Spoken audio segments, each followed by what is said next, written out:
नमस्कार, आप देख रहे हैं प्रदेश का सबसे भरोसेमंद news channel India news Rajasthan. आपके साथ मैं हूं विवेक पांडे और हमारी खास पेशकश बड़ी बहस में एक बार फिर से आप सभी का बहुत स्वागत है। राजस्थान में दिसंबर में होने वाले विधानसभा चुनाव को लेकर कांग्रेस और बीजेपी पूरी तरह से तैयारियों में जुट गई है। कांग्रेस अपनी योजनाओं के दम पर तो बीजेपी केंद्र की मोदी सरकार के विकास कार्यक्रमों को लेकर चुनावी मैदान में है। दोनों ही पार्टियां और उनके नेता एक दूसरे पर लगातार जुबानी हमले तेज कर रहे हैं। मुख्यमंत्री अशोक गहलोत ने बाड़मेर के पचपदरा में अपने ड्रीम प्रोजेक्ट रिफाइनरी का निरीक्षण करते हुए कहा कि दिसंबर तक इसे पूरा कर लिया जाएगा। इस दौरान एक जनसभा में मुख्यमंत्री अशोक गहलोत पीएम मोदी और बीजेपी पर जमकर बरसे। सीएम गहलोत ने कहा कि हमारी योजनाएं चुनावी नहीं बल्कि परमानेंट है। मुख्यमंत्री ने कहा कि राजस्थान में ना तो ओल्ड पेंशन स्कीम बंद होगी और ना ही राइट टू हेल्थ। हम सबको मिलकर राजस्थान को साल 2030 तक नंबर 1 बनाना है। सीएम गहलोत ने अपने भाषण में पीएम मोदी पर जमकर जुबानी हमला बोलते हुए कहा कि वे बहुत जिद्दी आदमी हैं। उन्होंने ईआरसीपी को लेकर किया गया वादा आज तक पूरा नहीं किया। सीएम गहलोत ने आगे कहा कि केंद्र सरकार को सामाजिक सुरक्षा के लिए कानून बनाना चाहिए।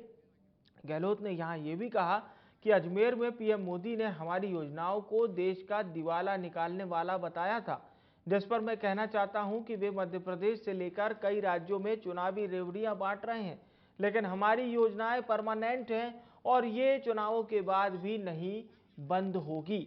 वहीं बीजेपी का कहना है कि पीएम मोदी के नेतृत्व में केंद्र सरकार अच्छा काम कर रही है और इसका फायदा बीजेपी को राजस्थान में भी मिलेगा। इन सबके बीच सवाल उठते हैं कि अपनी योजनाओं के दम पर चुनावी मैदान में उतरी कांग्रेस आखिर कितनी सफल रहेगी। केंद्र के विकास कार्यक्रमों का बीजेपी को आखिर कितना फायदा मिलेगा। कांग्रेस और बीजेपी के दावों में कितना दम है। चुनावी मैदान में कौन किस पर कितना भारी पड़ेगा। इसके अलावा और भी कई सवाल उठते हैं जिन पर हमारी आज की बड़ी बहस केंद्रित रहेगी और चर्चा में हमारे साथ जयपुर स्टूडियो से कुछ खास मेहमान भी जुड़ेंगे।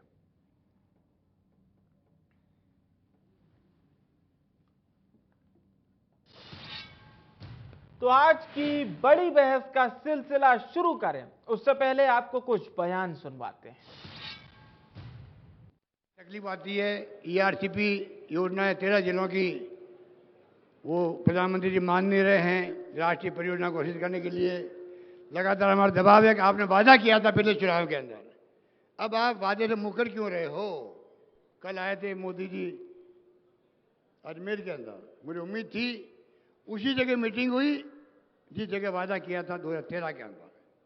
मुझे थोड़ा यकीन था कि शायद ये मुख्य प्रधानमंत्री जी आज तो कृपा करेंगे और आज घोषित कर देंगे राष्ट्रीय परियोजना ईआरसीपी को। नहीं करी। पूरी राजस्थान के 13 जिले हैं, नहीं करी तो नहीं करें, क्योंकि जिद्दी आदमी है वो। प्रधानमंत्री पर जिद्दी है और जिद्दी हो गई वो बात करते हैं, इसलिए वो नहीं किया उन्होंने। वरना क्या है, उनका वीडियो हमारे पास में, मैं सकारात्मक दृष्टिकोण रखूंगा।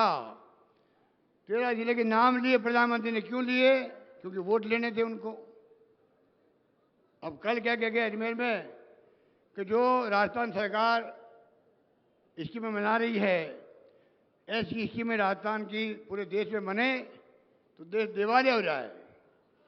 अरे प्रधानमंत्री जी, मैं आपको पूछना चाहता हूं कि आप रेवड़ियां बांटते फिर रहे हो मध्य प्रदेश के अंदर, यूपी के अंदर। हमारी स्कीमें ये चुनाव तक की नहीं है। हमारी स्कीमें जो है ये स्कीमें परमानेंट है, परमानेंट है, ये कहना चाहता हूं आपको। 25 लाख का बीमा होगा, 25 लाख का बीमा होगा तो 25 से 30 ही हो सकते हैं, 20 नहीं होने वाले हैं, ये मैं कहना चाहता हूं। क्योंकि आपको शायद जानकारी है, हमने स्वास्थ्य का अधिकार कानून पास किया है असेंबली के अंदर। ऐसा हिंदुस्तान में दुनिया में कहीं नहीं होगा। राइट टू हेल्थ तमाम हिंदुस्तान के अखबारों ने लिखा है, उसको संपादक लिखे हैं। और ये कहा 20 साल पहले सुप्रीम कोर्ट ने कहा था जो बात, वो राजस्थान गवर्नमेंट ने पूरी करी है। राइट टू हेल्थ का कानून बन गया, जैसे पार्लियामेंट में बनाए थे सोनिया गांधी जी ने और डॉक्टर मनमोहन सिंह जी ने, वैसे कानून बना के पास किया हम लोगों ने। कोई बात इसको बंद नहीं कर सकता। स्वास्थ्य का अधिकार मिल गया आप सबको। आपके इलाज का खर्चा उठाने की जिम्मेवारी किसकी है? सरकार की है। ये मैं कहना चाहता हूं आपको। इस प्रकार की फैसले हमने किए हैं। 25 दिन बढ़ा दिए हमने नरेगा में, हम वापस कम करेंगे चुनाव के बाद में। ये काम हमारा नहीं है। यूपी में जरूर हुआ है, जो किट बटा है वहां पर चुनाव के वक्त में खाद्य सामग्री का, मैंने चुनाव के बाद में उसको बंद कर दिया गया। ये हम लोग उसमें नहीं है। हम लोगों ने दिए हैं।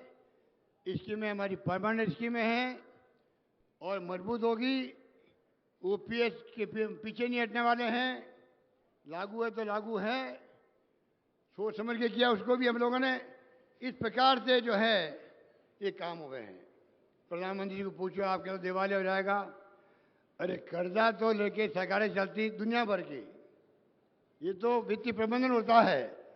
उनको मैं पूछना चाहूंगा, 2014 में सरकार उनकी बनी थी, कर्जा था भारत सरकार पर 55,000 करोड़। आज कितना हो गया? 55 का हो गया, 155 लाख करोड़ हो गया कर्जा।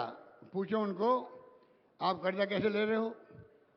बिना भारत सरकार की परमिशन से कोई राज्य सरकार 1 लाख का कर्जा नहीं ले सकती है। और वो तभी परमिशन देते हैं आपको तब आपका वित्तीय प्रबंधन शानदार हो, पैरामीटर शानदार हो।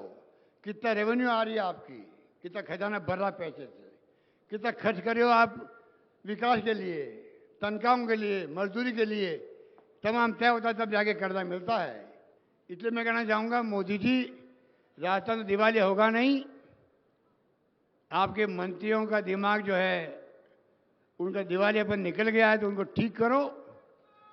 ठीक करके उनको आप समझाओ। अगर मंत्री रहना है तो ये संजीवनी वाला मामला निपटाओ, वरना मैं मंत्री पद से आपको बरकरार कर दूंगा।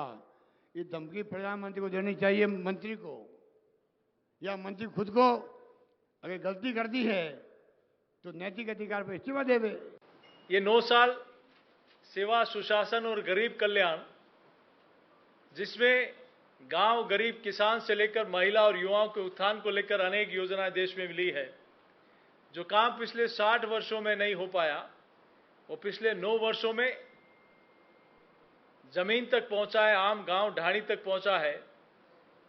कभी कहा जाता था कि दिल्ली से 1 रुपया बेचते हैं, गांव में पहुंचते पहुंचते 15 रुपये ही पहुंचता है। लेकिन आज दिल्ली से 100 रुपया निकलता है तो 100 का 100 रुपया सीधे खातों में पहुंचता है। डायरेक्ट बेनिफिट, डायरेक्ट डिलीवरी, वहां अंतिम व्यक्ति तक डिलीवरी होती है। ये पहली बार देश की जनता ने होते हुए देखा और अनुभव किया है। आज चाहे शौचालय हो, चाहे प्रधानमंत्री आवास हो, प्रधानमंत्री सड़क हो, चाहे जल जीवन मिशन के माध्यम से हो, चाहे आयुष्मान भारत योजना हो, चाहे हाईवे, नेशनल हाईवे हो, चाहे रेल का इंफ्रास्ट्रक्चर हो, न्यू रेलवे लाइन हो, इलेक्ट्रिफिकेशन हो, डबलिंग हो। राजस्थान में 82 रेलवे स्टेशन को अमृत स्टेशन के रूप में काम शुरू किया हो। एक जमाना था तब 2013-14 में मात्र 650 करोड़ रेलवे में राजस्थान को मिले हैं, और अभी 2022-23 में 9,500 करोड़ नरेंद्र मोदी जी की सरकार ने राजस्थान को दिए हैं। अभी तक 30 मेडिकल कॉलेज, 30 में से 23 मेडिकल कॉलेज इन 9 वर्षों में नरेंद्र मोदी जी की सरकार बनने के बाद मिले हैं। चाहे नेशनल हाईवे हो, चाहे रेलवे हो, चाहे सिविल एविएशन हो, चाहे रूरल डेवलपमेंट हो, चाहे अर्बन डेवलपमेंट हो, चाहे देश में गोविंद देव जी हो, चाहे श्रीनाथ जी हो, सामरिया जी हो, सालासर बालाजी हो। पहली बार हमारे सांस्कृतिक स्थानों का विकास के लिए भी पहली बार किसी सरकार ने डेवलपमेंट का पैसा दिया है। तो घोषणावीरों से मेरा यही, घोषणावीर सिर्फ घोषणाएं करना नहीं होता। कई सरकारें ऐसी होती है तो 4.5 वर्ष तक मैंडेट लेने के बाद कुर्सी बचाने के लिए रहती है, लेकिन ये सरकार है जो कहा वो कर। तो ईआरसीपी को लेकर इतना ज्यादा आखिर बयानबाजी क्यों हो रही है, और इसके साथ ही साथ हम ये भी समझने की कोशिश करेंगे कि ईस्टर्न राजस्थान कैनल प्रोजेक्ट को केंद्र सरकार को देने के लिए क्यों लालायित हैं और राष्ट्रीय परियोजना क्यों बनाना चाह रहे हैं से सीएम गहलोत, ये भी समझने की कोशिश करते हैं। 2 खास मेहमान चर्चा में हमारे साथ जुड़ चुके हैं। भरत मेघवंशी जी कांग्रेस पार्टी के नेता हैं और आशीष चतुर्वेदी जी भारतीय जनता पार्टी के नेता हैं। आप दोनों मेहमानों का बहुत स्वागत है। मैं चर्चा की शुरुआत भरत जी आपसे करना चाहूँगा, और चूंकि मैं पढ़ रहा था तो ये जानकारी है कि अगर इसे राष्ट्रीय परियोजना बना दिया जाएगा तो इसका 90% जो खर्चा है, जो वहन है, वो तकरीबन केंद्र के पास चला जाएगा, और 40,000 करोड़ ये अनुमानित लागत है। 40,000 करोड़ इसका अनुमानित लागत है। तो इसलिए आप लोग चाह रहे हैं कि 13 जिलों को फायदा पहुंचेगा ईआरसीपी के जरिए, क्योंकि पश्चिम का तो भला हो चुका है, अब साथ ही साथ पूर्व का भी भला करना। खैर, फिर भी क्या आपको लगता है कि केंद्र सरकार की ओर से, क्योंकि अभी तक तो आप लोग आरोप ही लगाते आए हैं कि केंद्र सरकार हमारी इस योजना को आगे बढ़ने से रोक रही है। जी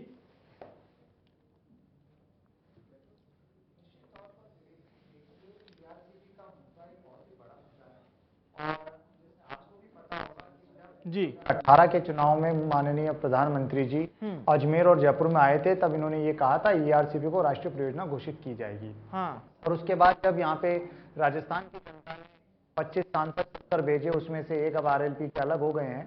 हाँ। जब साथ में थे तब ईआरसीपी के ऊपर आप देखिए 25 सांसदों ने आज तक कोई बात नहीं की। हाँ। हमेशा माननीय मुख्यमंत्री जी ने ये कहा जो 13 जिले पूर्वी राजस्थान के हैं, अगर इन जिलों में ईआरसीपी आ जाती है तो यहाँ पर विकास चौगुना होगा, बॉम्बे कॉरिडोर विकसित होगा, किसानों की आय दुगनी होगी, औद्योगिकीकरण होगा, जी। हर तरीके से वहां विकास होगा। लेकिन आप देखिए भारतीय जनता पार्टी के कार्यकाल में बनी गई डीपीआर 2014 के 4 के अंदर, जब वसुंधरा जी और मध्य प्रदेश के बीच में जो करार हुआ, उसके बाद में 2017 में डीपीआर बनी, और प्रधानमंत्री सलाहकार समिति के जो सदस्य उस समय उस डीपीआर को बनाने वाले थे, उन्होंने कहा कि ये डीपीआर में कोई गलती नहीं है, लेकिन बार बार सिर्फ और सिर्फ राजनीतिकरण करके उस डीपीआर को गलत बताकर माननीय प्रधानमंत्री जी राष्ट्रीय परियोजना इसको घोषित नहीं करना चाहते, क्योंकि उन्हें पता है कि अगर इसको राष्ट्रीय परियोजना घोषित कर दिया तो राजस्थान के अंदर कांग्रेस की जो सरकार है, वो सरकार जिस तरीके से किसानों का भला करना चाहती है उसमें वो कामयाब होगी, और उसकी वजह से इन भारतीय जनता पार्टी को वोट नहीं मिलेंगे।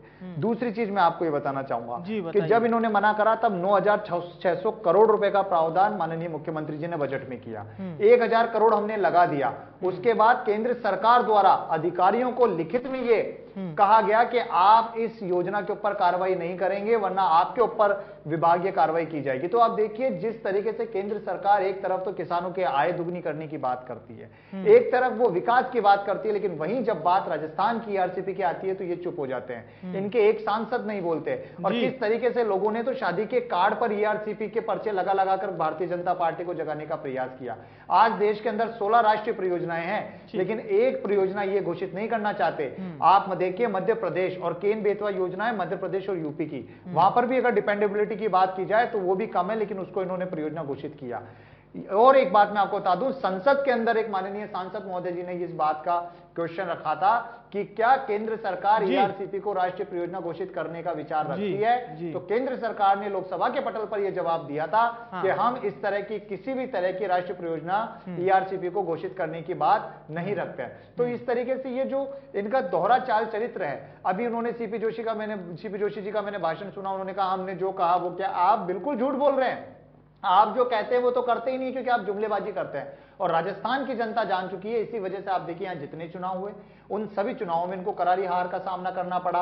पूर्वी राजस्थान से एकमात्र इनकी शोभा रानी कुशवाहा जी विधायक आती थी, जिन्होंने भी इनकी रणनीति को देखते हुए उन्होंने क्रॉस वोटिंग करी और आज वो कांग्रेस के साथ है। चलिए, सब चीजें बताती हैं कि भारतीय जनता पार्टी की आपके पास आऊंगा, कितना अंतर है। मैं आशीष जी, राजस्थान सरकार के मंत्री ये कह रहे हैं कि अगर जनता ने भारतीय जनता पार्टी को चुन लिया तो ओपीएस कभी भी लागू नहीं होगी। राइट टू हेल्थ बिल देश का अद्वितीय राज्य जिसने इस तरह की योजनाओं को लेकर आया कभी भी लागू नहीं होगा। यानी ओपीएस और राइट टू हेल्थ बिल, ये दो चीज का जनता को बताया जा रहा है कि अगर बीजेपी आ गई तो ये दो चीज लागू नहीं करेगी, बंद कर देगी इसको। आशीष जी, देखिए विवेक जी, राजस्थान के मंत्री क्या कह रहे हैं, हम इस पे चर्चा करनी चाहिए। राजस्थान सरकार में मंत्री हैं राजेंद्र गोड़ा जी, वो भरी जनसभा में कहते हैं कि हमारी सरकार ने करप्शन के सारे रिकॉर्ड तोड़ दिए हैं। मुख्यमंत्री जी को ये सुनाई नहीं देता है जिस तरह का राजस्थान में भ्रष्टाचार है। आप राइट टू हेल्थ की बिल की बात कर रहे थे, मैं मुख्यमंत्री जी को भी सुन रहा था अभी। मुख्यमंत्री जी को ये बताना चाहिए कि जो राइट टू हेल्थ बिल लाए हैं उसमें से राजस्थान के 99% प्राइवेट हॉस्पिटल बाहर क्यों हैं। हाँ। और जनता को वो इसका बता कितना रहे थे लाभ कि मिल रहा है। उनसे ये वही किसी सरकार बुजुर्ग है ने विवेक कहा जी, था जिसने अपने कि- पहले 2 साल के कार्यकाल वो में बता रहे थे कि उनसे किसी बुजुर्ग ने कहा था कि उसका जो स्टंट का जो इलाज है मुफ्त हो गया, वो बहुत खुश है। वो अपनी खुशी बयां कर रहे थे मुख्यमंत्री जी से। ऐसे लोग मिल रहे हैं उनको। विवेक जी, भारत सरकार की जो केंद्रीय योजना है आयुष्मान योजना, हाँ। उससे 50 करोड़ लोगों को लाभ मिल रहा है। हाँ। हमारी जो पूर्ववर्ती सरकार थी वसुंधरा राजे जी की, उसमें हमने भामाशाह स्वास्थ्य बीमा योजना लागू की थी। हाँ। और लाखों लोगों को उसका फायदा मिला है। इस सरकार को जवाब देना चाहिए क्या कारण रहा इस सरकार ने कोविड के दौरान 2 साल जब से सरकार बनी इस योजना को बंद रखा। ये केवल अब चुनाव में 4 माह 6 माह का समय शेष रहा है, इसलिए मुख्यमंत्री जी पिटारा खोल रहे हैं। ज्यादा शुरू में ज्यादा इन्होंने सारी दमदार नहीं योजनाएं बंद मानते की, आप, जनता बहुत आरटीएच को समझदार ज्यादा है। दमदार नहीं मानते आप, ऐसा? आरटीएच में मत पूछिए ना, भरत जी से पूछिए कि आरटीएच में कितने प्राइवेट हॉस्पिटल अंडर में आ रहे हैं। 99% प्राइवेट हॉस्पिटल इसके दायरे से बाहर है। मुख्यमंत्री जी को इसका जवाब देना चाहिए। जब 99% प्राइवेट हॉस्पिटल इसके दायरे से बाहर हैं तो फिर राइट टू हेल्थ लागू कैसे होगा। इस सरकार की स्थिति यह है स्वास्थ्य की विवेक जी कि सरकार के पास डॉक्टर्स नहीं है, नर्सेज नहीं है। जो स्पेशलिस्ट डॉक्टर हैं उसके 1800 से अधिक पद खाली पड़े हुए हैं। 48,000 स्वास्थ्य विभाग में टोटल पद खाली हैं। ये स्थिति है। पर कई चतुर्वेदी साहब, PSC आपने सिंगल डॉक्टर के भरोसे चल रही है। अगर डॉक्टर छुट्टी पे चल जाए तो आपने भी सड़कों पर वो मंजर तो देखा होगा जब प्राइवेट डॉक्टर ही इस बात का विरोध कर रहे थे, लेकिन जनता विरोध नहीं कर रही थी। ये चीज भी तो कहीं ना कहीं हमें देखनी होगी। एज अ पार्टी नहीं कर रही थी ना, बिल्कुल नहीं कर रही थी। लेकिन हाँ, देखिए विवेक जी, हाँ बोलिए सर। विवेक जी, इस सरकार को राइट टू हेल्थ बिल लाने के पहले अपना इंफ्रास्ट्रक्चर सुदृढ़ करना चाहिए था। इस सरकार ने नहीं किया। आपकी जानकारी के लिए मैं बताना चाहता हूं, राजस्थान में जो मेडिकल कॉलेजेस खुले हैं वो किस वजह से खुले हैं। 2014 में जब नरेंद्र मोदी जी के नेतृत्व में भारतीय जनता पार्टी केंद्र में सरकार बनी, तब उन्होंने एक विजन लिया और एक मिशन लिया कि भारत के हर जिले में हम मेडिकल कॉलेजेस खोलेंगे। 2014 के पहले तक राजस्थान में मात्र 7 मेडिकल कॉलेज हुआ करते थे, आज बढ़कर के 23 हो गए हैं और 30 जिलों को उसको स्वीकृति मिल चुकी है। पूरी फंडिंग उसकी केंद्र सरकार करती है और केवल राजस्थान में नहीं बढ़े हैं, पूरे भारत में बढ़े हैं अगर आप बात करें तो। ठीक है, ठीक है। ये जितनी भी योजना ये चला रहे हैं इसमें अधिकतर पैसा विवेक जी केंद्र सरकार का लगा हुआ है। हाँ बिल्कुल। और मुख्यमंत्री जी कह रहे थे ना कि योजनाएं परमानेंट है। हाँ, विवेक जी, योजनाएं परमानेंट रहे नहीं रहे, लेकिन ये मान के चलिए विवेक जी, ये मान के चलिए राजस्थान के मुख्यमंत्री जरूर टेम्परेरी हैं। 6 महीने बाद ये आपको राजस्थान के मुख्यमंत्री दिखेंगे नहीं। जनता वोट की चोट से इनको हटाएगी। चलिए मैं लौटता हूं सर आपके पास। भरत जी, आप लोग कह रहे हैं कि अगर बीजेपी सरकार में आ गई तो ओपीएस को बंद कर देगी। तो राजस्थान पहला राज्य, ओपीएस आप लोग आए वापस से लागू की, फिर छत्तीसगढ़ में भी ओपीएस लागू हुई, हिमाचल प्रदेश में भी ओपीएस लागू हुई, और अब कर्नाटक से मेरे हिसाब से 2 या 3 माह पहले एक दल भी आया था और राजस्थान आकर उन्होंने बाकायदा अध्ययन किया था कि ओल्ड पेंशन स्कीम किस प्रकार से आप लोग लागू कर रहे हैं। लेकिन ऐसा क्यों लगता है आप लोगों को कि बीजेपी आ गई तो ओपीएस को लागू ही नहीं करेगी?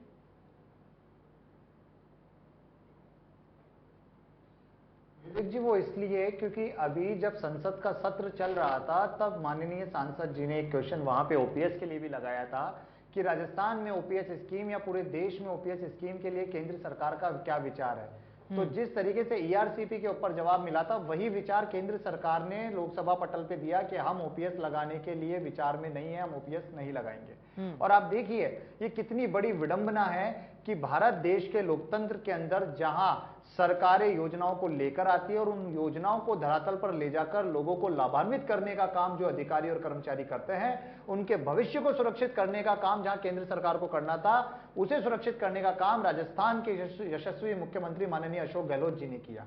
आप ये देखिए, मैं सन 2000 की एक रिपोर्ट आपको बताना चाहता हूं। जब 2004 से पहले ओपीएस स्कीम चल रही थी, तब एक रिपोर्ट हुई थी। उस रिपोर्ट में ये बताया गया था कि पूरे देश के अंदर मात्र 11% ऐसे लोग होते हैं जिनका रिटायरमेंट के बाद आय अधिक होती है, या वो अपने रिटायरमेंट के बाद अपने बुजुर्ग जब वो होते हैं तब उसको सिक्योर कर सकते हैं। और आप ये चीज को देखिए, रिटायरमेंट के बाद आज एनपीएस में अगर पेंशन आती है तो वो मात्र 3,500, 4,000 या 5,000 आती है। लेकिन ओपीएस एक ऐसी स्कीम है जिसके अंदर आर्थिक लाभ होता है। ओपीएस एक ऐसी स्कीम है जिसमें मेडिकल की सुविधा मिलती है और हर 4 साल में जो डीए बढ़ता है उसके साथ साथ उनकी पेंशन भी बढ़ती है। तो राजस्थान सरकार ने इन अधिकारी और कर्मचारियों के भविष्य को, इनके परिवार के भविष्य को अगर सुरक्षित रखने का काम किया है तो मुझे नहीं लगता कि वो कुछ गलत किया है। अभी इन्होंने बात करी आरटीएच के अंदर, तो देखिए राइट टू हेल्थ बिल विधानसभा में पास हुआ था, उससे मैं पहले ऑब्जेक्शन मांगे गए थे, बार बार पब्लिक डोमेन में ऑब्जेक्शन को लगाया गया था। उसके बाद राजस्थान की विधानसभा के पटल में पक्ष और विपक्ष दोनों ने मिलकर इसके ऊपर अपनी सहमति जताई और आज राइट टू हेल्थ बिल लागू करने वाला चतुर्वेदी जी तो कह रहे हैं कि इंफ्रास्ट्रक्चर को आप लोगों ने डेवलप नहीं राजस्थान आज प्रथम जो चिकित्सकीय इंफ्रास्ट्रक्चर को डेवलप करना चाहिए था, देखिए मैं वही तो संरचनाओं को बेहतर मैं वही आपको बात बताना चाह रहा हूं। हाँ, वो नहीं किया आप लोगों ने। अगर वो विवेक जी नहीं होता तो इस देश के अंदर जब कोरोना जैसी महामारी आई थी तो यहां राजस्थान में मॉडल, भीलवाड़ा मॉडल इतना विकसित नहीं होता, राजस्थान कोरोना मैनेजमेंट के अंदर नंबर 1 नहीं होता। और साथ ही साथ में पूरे देश की रिपोर्ट के आधार पर आपको बता दूं कि राजस्थान पहला ऐसा राज्य है जो फ्री डिस्ट्रीब्यूशन, मेडिसिन के फ्री डिस्ट्रीब्यूशन में नंबर 1 है। इसके अलावा विकास के नाम पर भी मैं आपको बता दूं कि आज राजस्थान की आर्थिक विकास दर इस देश की विकास दर से ज्यादा है। आज राजस्थान पूरे देश के अंदर दूसरे नंबर पर है आर्थिक विकास दर के मामले में। और राजस्थान में न जाने कितनी अनेकों योजनाएं माननीय मुख्यमंत्री जी ने दी है, जिसका यह परिणाम है कि आज राजस्थान में एंटी इनकम्बेंसी है। भारतीय जनता पार्टी के पास किसी तरह की ऐसी कोई योजनाएं नहीं है जिन्हें वो धरातल पर लाकर लोगों से जाकर वोट मांग सके। जितनी इन्होंने देखिए काम करने की यहाँ पे प्रयास किए हैं, जितनी भी यहाँ पे प्रदर्शन करने के प्रयास किए, पहली बात तो इन्होंने किए ही नहीं। हाँ, बीजेपी कहती है केंद्र सरकार की जो योजनाएं हैं उसी के सहारे कांग्रेस वोट मांगती है राजस्थान में। जी मैं आपको बता देता हूं, इन्होंने अभी आयुष्मान भारत का नाम लिया। आयुष्मान भारत जो स्कीम है उसमें जो आपको कवर मिलता है वो मात्र 5 लाख रुपए का मिलता है, लेकिन चिरंजीवी योजना है उसमें 25 लाख रुपए का मिलता है। साथ ही साथ आपको दुर्घटना बीमा भी मिलता है जिसमें 10 लाख रुपए का आपको मुआवजा मिलता है। इसके अलावा अगर कोई अंगदान, कोई प्रत्यारोपण अगर कुछ होता है तो उसमें आपको मिलता है। इसके अलावा आप कोई भी हार्ट ट्रांसप्लांट या कुछ ऐसी बड़ी सर्जरी कराते हो और आपके पास पैसा नहीं है, उसके बावजूद भी माननीय मुख्यमंत्री जी फ्री में वहां पे इलाज होता है। और आयुष्मान में सिर्फ और सिर्फ निम्न वर्ग, जो अल्प आय वर्ग के लोग हैं, जैसे 23 करोड़ नए और भारतीय जनता पार्टी ने गरीबी रेखा के नीचे इस बार ला दिए हैं। अच्छी बात है, इंसान तो इंसान, आप लोग कोई भी गाय और मात्र 850 रुपए पर मात्र 850 रुपए में अच्छी बात है।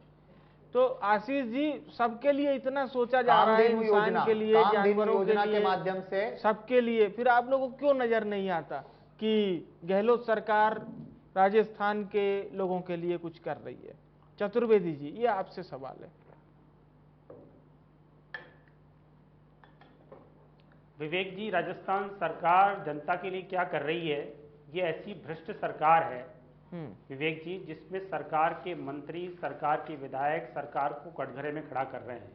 भारतीय जनता पार्टी तो अपना जन आक्रोश व्यक्त कर ही रही है, हम तो आंदोलन कर ही रहे हैं, विधानसभा घेराव कर रहे हैं, जिला मुख्यालयों का घेराव कर रहे हैं, लेकिन इनकी सरकार के मंत्री जी जो है वो भरी जनसभा में कहते हैं कि हमारी सरकार ने करप्शन के रिकॉर्ड तोड़ दिए हैं।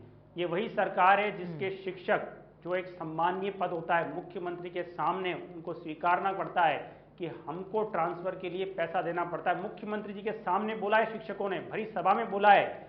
इस सरकार के विधायक जो है, कांग्रेस के विधायक, इनकी मुख्यमंत्री जी को पत्र लिखते हैं कि आपका जो मंत्री है प्रमोद जैन भाया, वो सबसे भ्रष्ट मंत्री है। रामनारायण मीणा जो सरकार के विधायक हैं, वो मुख्यमंत्री जी को कहते हैं कि मुख्यमंत्री जी, हमारे कई मंत्री ऐसे हैं जो सिर से लेकर के चोटी तक भ्रष्ट हैं, आप इनका कुछ कीजिए। जहां तक राजस्थान की बात है विवेक जी, राजस्थान में इतना बेरोजगारी है कि नेशनल एवरेज का 4 गुना राजस्थान में बेरोजगारी है। ये आंकड़ा आपको भरत जी ने नहीं बताया है। अच्छा चतुर्वेदी साहब, ये बताइए, आप कह रहे हैं बेरोजगारी है, तरह से मैं सुनिए तो चतुर्वेदी साहब प्लीज आप ही की बात जारी रहेगी। आप कह रहे हैं राजस्थान में बेरोजगारी है, ये बेरोजगारी कितने साल में आई? थोड़ा सा हमारे जो युवा दर्शक इस समय इस प्रोग्राम को देख रहे होंगे उनका भी ज्ञान बिल्कुल वर्धन हो बिल्कुल जाएगा। बिल्कुल बताना चाहिए, बिल्कुल बिल्कुल बिल्कुल, बहुत अच्छा प्रश्न किया है जी सर। विवेक जी, आपने बहुत अच्छा प्रश्न किया है। जब से दिसंबर 2018 से अशोक गहलोत जी की सरकार बनी है, प्रति माह सीएमआई का आंकड़ा आता है बेरोजगारी दर का। जी। जनवरी 2019 से लेकर के अप्रैल 2023 तक का आंकड़ा आपको मिल जाएगा। इन पूरे ये नोट 4.5 कीजिएगा, साल मेघवंशी के जी, दौरान नोट कीजिएगा। राजस्थान या तो पूरे देश में बेरोजगारी में नंबर 1 रहा है या नंबर हाँ। 2 रहा है। हाँ। आप चेक कर लीजिए। हाँ। और देश में अगर बेरोजगारी ठीक, दर 6-7% है तो राजस्थान में 28 से 30% होती है। जी। आप देखिए ना, पेपर लीक हो रहा है। इनकी सरकार के उप मुख्यमंत्री आंदोलन करते हैं। आरपीएससी से इन्होंने पदयात्रा की है। सचिन पायलट जी ने, इनके पूर्व प्रदेश अध्यक्ष रहे हैं, वो ये कह रहे हैं कि मुख्यमंत्री आरपीएससी में जो लोग पदयात्रा करनी पड़ी कि राजस्थान तो। में इतना भ्रष्टाचार है कि आपको आरपीएससी के जो मेंबर है, आरपीएससी के मेंबर को सरकार को हटाना पड़ा, हटाया नहीं है, उसको गिरफ्तार करना पड़ा। क्यों गिरफ्तार? उसका अपॉइंटमेंट किसने किया था? उसी दिन ट्वीट किया था कि आरपीएससी के जो भी दोषी लोग हैं उनको छोड़ेंगे नहीं। 2 लोगों को गिरफ्तार किया गया था जिसमें एक ड्राइवर भी शामिल था। तो ये उसी दिन की तो बात छोड़ेंगे बता। कैसे आप? हाँ। अरे छोड़ेंगे विवेक जी, आप छोड़ेंगे हाँ। कैसे? हाँ। जब मुख्य आरोपी ये कह रहा है कि मैंने 60 लाख में पेपर लिया, तो आप छोड़ देंगे उसको? हाँ। कैसे छोड़ देंगे आप उसको? मतलब जब मानते हैं मुख्य आप आरोपी अदालत में कह रहा है कि मैंने 60 लाख में पेपर खरीदा है, तो सरकार की कीमत हो जाएगी, सरकार उसको छोड़ देगी? चेन है क्या? पूरी चेन बनी हुई है। निश्चित रूप से देखिए, सचिन पायलट जी कहते हैं कि बिचौलियों को पकड़ने से कुछ नहीं होगा, आप मुख्य सरगना को पकड़िए। ये सरगना तक तो पहुंच नहीं पा रहे हैं। वो तो अभी भी अल्टीमेटम दे रहे हैं, वो तो अभी भी अल्टीमेटम दे रहे हैं। ठीक है, मैं मेघवंशी साहब, आप बहुत अच्छे आंकड़े गिना रहे हैं, लेकिन वही आंकड़े आशीष जी भी लेकर आए हैं और ये बता रहे हैं कि साहब 5 साल के 4.5 साल के दरमियान बेरोजगारी का ग्राफ बढ़ा है, युवाओं को अपेक्षाकृत रोजगार नहीं मिला और जो सर्वश्रेष्ठ हमारी संस्थाएं हैं हमारे राजस्थान की, जिन पर परीक्षाओं का दारोमदार होता है, वहां पर इस प्रकार के स्कैम सामने आ रहे हैं। तो ये सरकार के लिए एक बड़ी चुनौती जैसा नहीं लग रहा आपको?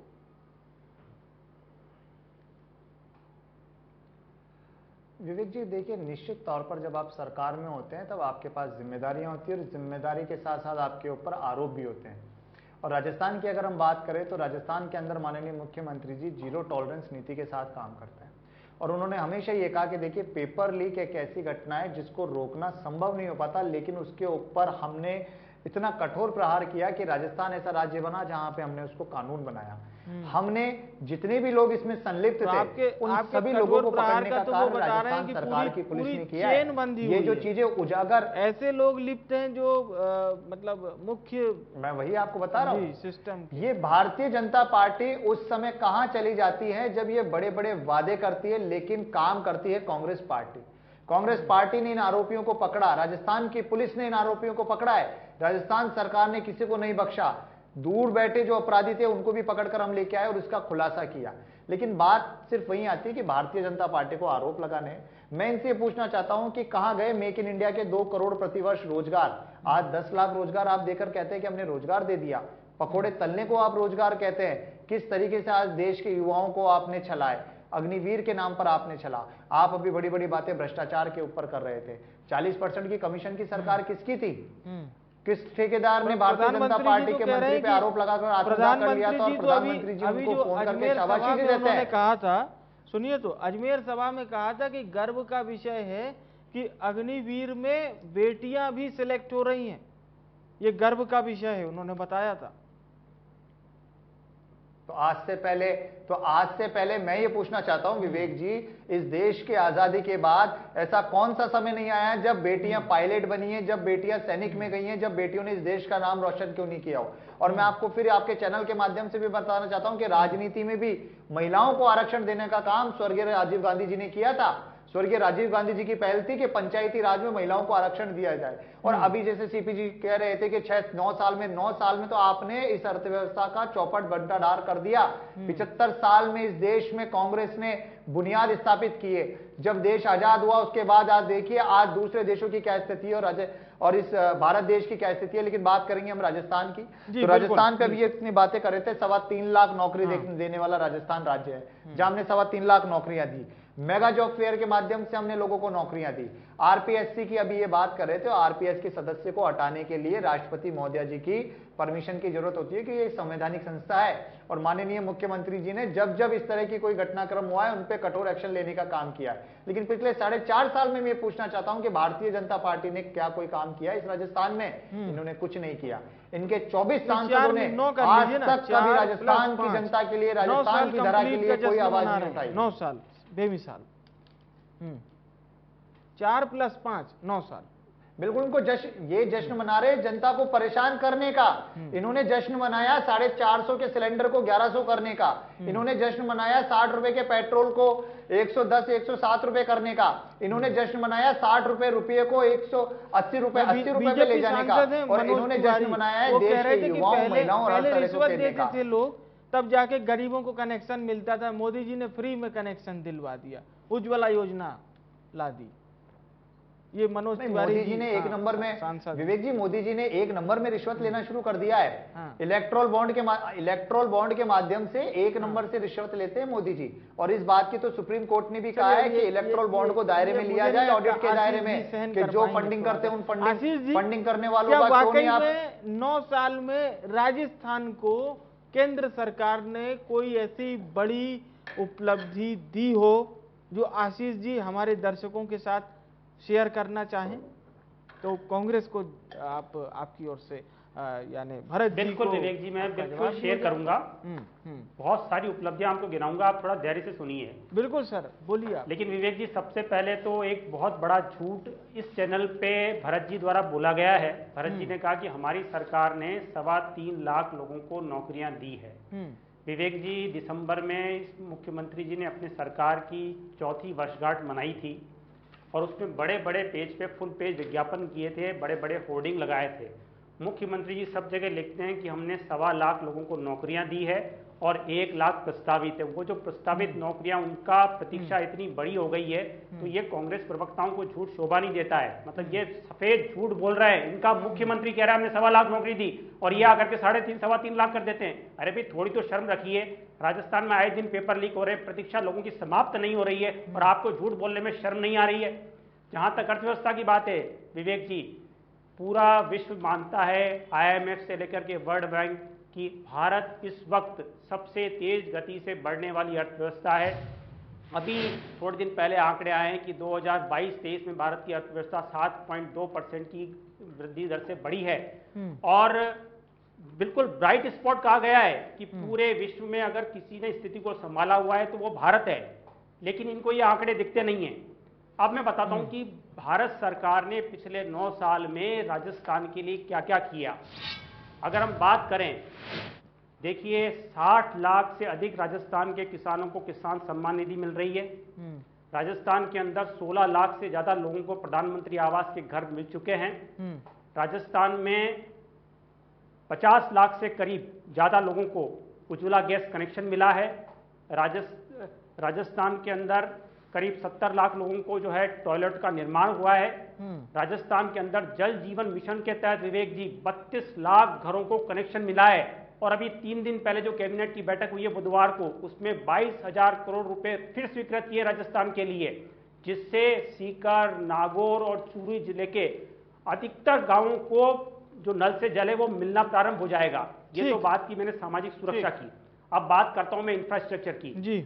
2013-14 में रेलवे का जो कैपिटल एक्सपेंडिचर था राजस्थान में मात्र 600 करोड़ था, जो 2022-23 में बढ़कर के 9,500 करोड़ हो गया। राजस्थान का ऑलमोस्ट सारी रेल लाइन इलेक्ट्रिफिकेशन हो गया है, उनका डबलीकरण हो गया है। उसके बाद अगर हम नेशनल हाईवे की बात करें, 70,000 किलोमीटर नेशनल हाईवे राजस्थान के अंदर निर्माण हुआ है। दिल्ली से बंबई एक्सप्रेसवे बन रहा है, उसका बहुत 300 किलोमीटर से ज्यादा का हिस्सा राजस्थान से निकल रहा है। जामनगर से लेकर के अमृतसर का जो एक्सप्रेसवे है उसका 600 किलोमीटर राजस्थान से पास हो रहा है। इनको ये दिखाई नहीं देता है। मतलब इतनी सारी योजनाएं हैं जिससे लोगों के जीवन के स्तर में सुधार हो रहा है, लेकिन इनको दिख नहीं रहा है। राजस्थान में आपने देखा होगा कोरोना के दौरान करोड़ों लोगों को राजस्थान में वैक्सीन लगी है, वो इनको दिखाई नहीं दे रहा है। अरे पूरा विश्व तारीफ कर रहा है भारत के कोरोना मैनेजमेंट की, लेकिन आपको दिखाई नहीं दे रहा है। 4 करोड़ लोगों को राजस्थान में फ्री राशन मिल रहा है, केंद्र सरकार दे रही है। बताइए राजस्थान में भरत मेडिकल जी, कॉलेजेस बने हैं। आप पूरे देश में अगर हम बात करें तो इतना बड़ा इंफ्रास्ट्रक्चर खड़ा हो गया है। 74 नए एयरपोर्ट बने हैं 2014 तक। विवेक जी, मात्र देश में 74 एयरपोर्ट थे, आज बढ़कर के 148 हो गए हैं।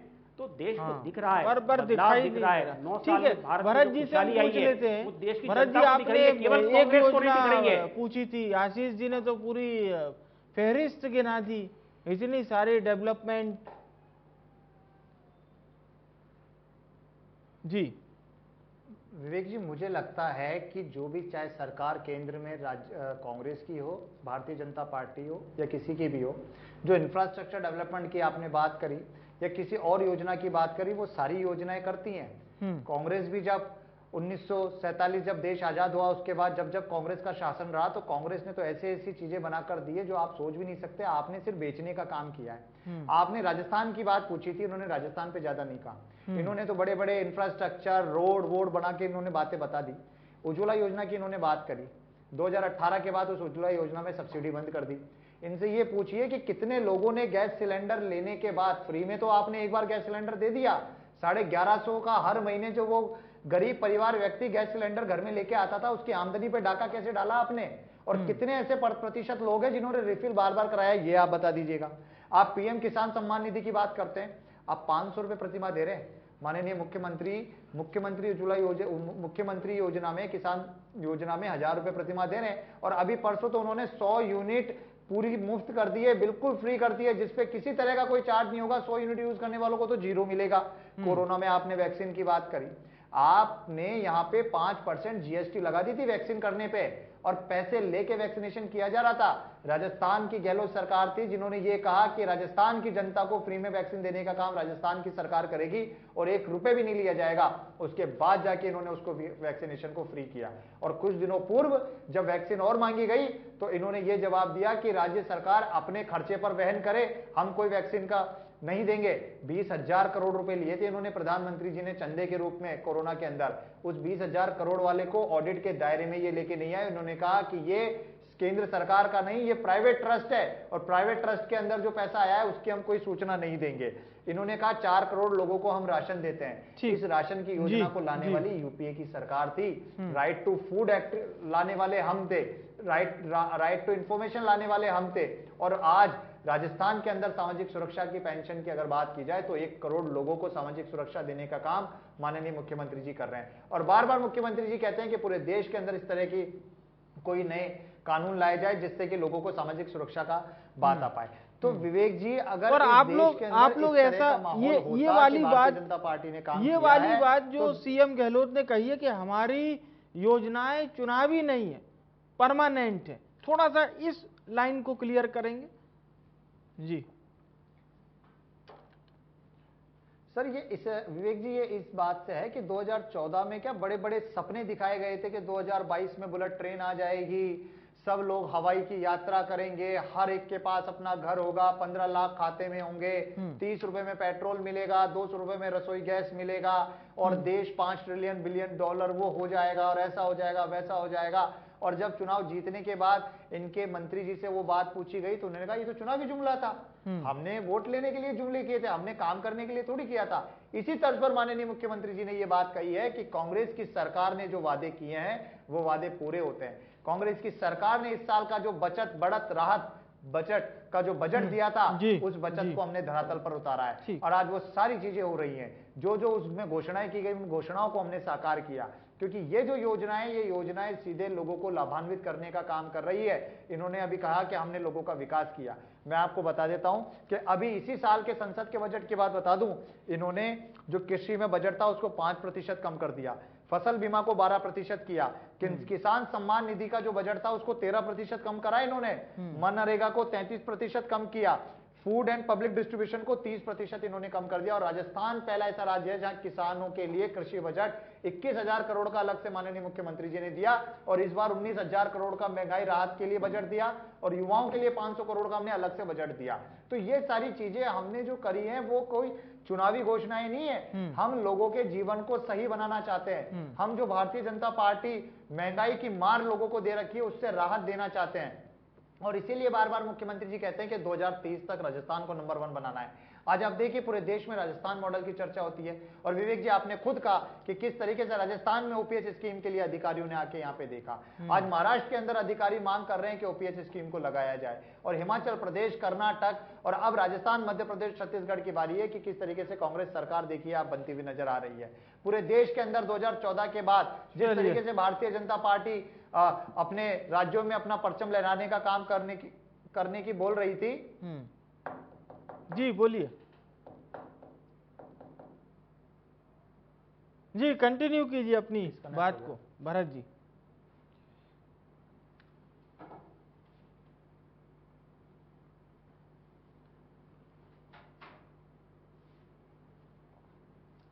चलिए आशीष जी, मुझे लगता है बहुत सारे सवालों के जवाब आवाज आ रही है, मिल गए होंगे आपको। आशीष जी, आवाज आ पा रही है विवेक जी आपको? फ्रेम पे से हटा दो। हाँ जी, आवाज आ रही है, आप अपनी बात पूरी कीजिए। फ्रेम पे और रख लेते हैं।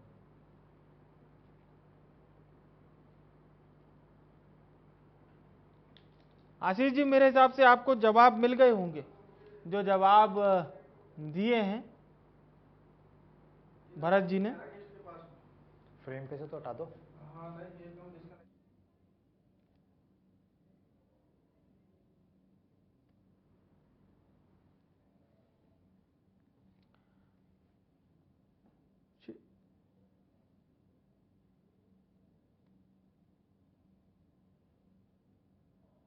और यहां रुक रहे हैं एक छोटे से ब्रेक के लिए, जल्द हाजिर होना है।